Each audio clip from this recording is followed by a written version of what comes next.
Today we simulated Joe Montana on the Chicago Bears. What if the Chicago Bears, not the San Francisco 49ers, drafted Joe Montana in 1979? Instead of San Francisco's dynasty, Chicago would pair Montana with Walter Payton and Bill Walsh, who gets hired by the Bears in this universe, rewriting the entire history of the NFL. We simulated this alternative timeline, and the ripple effects are staggering. This isn't a small change, it completely reshapes football. In real life, the 49ers drafted Joe Montana in the 1979 NFL Draft, but in our simulation, Chicago makes the move instead, trading up to grab Montana before San Francisco ever gets the chance. Bill Walsh was already a head coach in Chicago, and with Montana joining Walter Payton, the Bears unleash a dynasty that changes everything.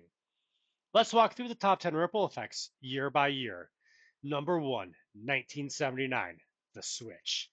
Instead of riding Bob Avellini and Vince Evans, the Bears hand the keys to rookie Joe Montana. Chicago goes 11-5, wins the NFC Central, and shocks the league with an early playoff run.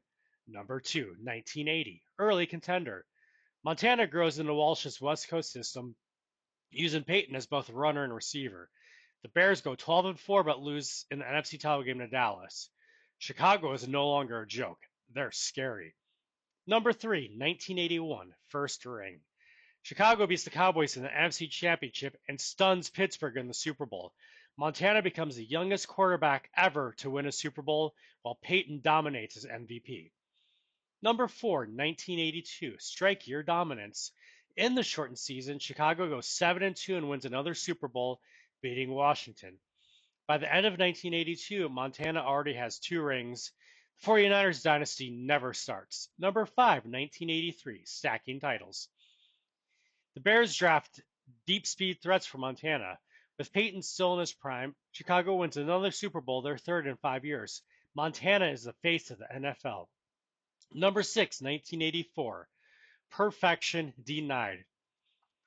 Chicago goes 15-1, but loses to Marino's Dolphins in the Super Bowl, handing Marino his only career ring. This becomes a defining what if moment inside our what if.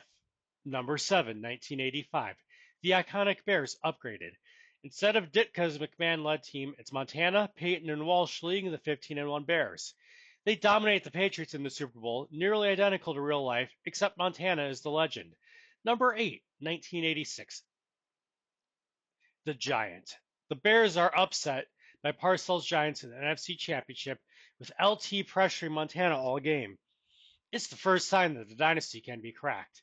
Number 9, 1987 to 1989, transition era.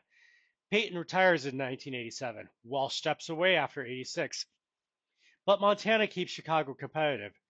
They lose a shock Super Bowl to the Bengals in 88, proving dynasties don't last forever. Number 10, 1990 to 1993, the twilight of Joe Cool. Montana keeps the Bears in the hunt until injuries hit. Steve Young takes over in 1992, and Montana retires in 1993 with 5 Super Bowls, 7 appearances, and 4 MVPs, the undisputed GOAT of his era. Now on to some winners and losers. Walter Payton, the winner here, retires with 5 rings, undisputed GOAT running back. Chicago Bears, they become the NFL's flagship franchise, not Dallas. The NFL, a dynasty in a huge market, accelerates football's boom in the 1980s. Losers, San Francisco 49ers. No Montana, no Walsh Rice combo, no dynasty. Dallas Cowboys.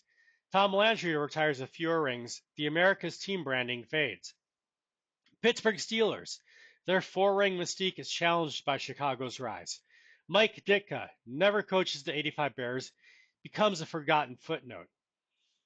If the Bears had drafted Joe Montana in 1979, history looks nothing like what we know. Instead of San Francisco's dynasty, it's Chicago that owns the 80s. Walter Payton becomes untouchable. Montana retires as the GOAT, and the Bears, not the Cowboys or 49ers, become America's team. But what do you think? Would Montana's Bears really have been unstoppable, or would defenses like the Giants and Washington have broken through anyways? If you enjoyed this trip off the timeline, make sure to like, subscribe, and drop your own NFL what if in the comments.